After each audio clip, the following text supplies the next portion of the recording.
Brussels. British and European Union leaders said they were nearing a divorce deal, even as divisions within fractious Britain kept them just short of a final bargain in negotiations Monday.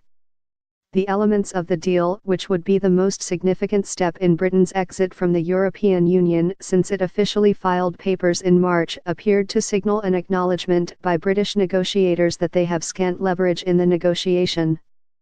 On issues ranging from what Britain will pay before exiting to a special status for Northern Ireland, British leaders were being pushed toward Europe's demands after long vowing otherwise.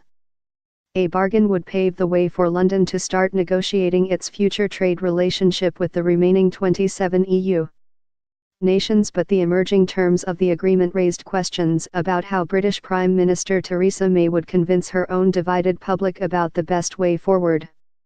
On Monday, she was forced to leave a day of Brussels meetings with no deal in hand following sharp objections from political forces back home. She promised consultations in London. Rising alarm in Britain over Russian meddling in Brexit vote.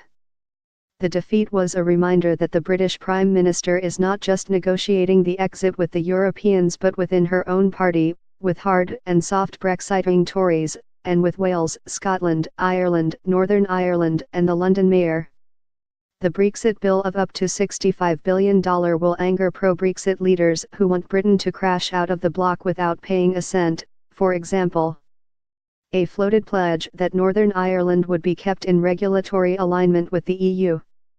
To avoid rekindling sectarian violence, there raised immediate questions from pro-EU Scottish and London leaders who asked why they could not have similar deals for themselves. We were narrowing our positions to a huge extent today thanks to the British Prime Minister, said European Commission President Jean-Claude Juncker in brief remarks following the inconclusive lunchtime bargaining session. This is not a failure, this is the start of the very last round. I'm very confident that we will reach an agreement in the course of this week. May also tried to put a good face on the talks, which she had to interrupt for phone calls with furious political factions in London. Both sides have been working hard in good faith, May said. I am also confident that we will conclude this positively.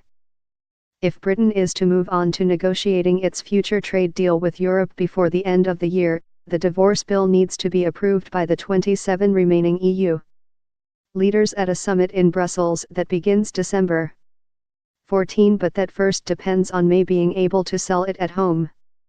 Following an electoral wipeout in June, she leads a minority government that depends on the support of a tiny but influential Northern Ireland party that on Monday appeared to veto any possibility of a special status for Northern Ireland.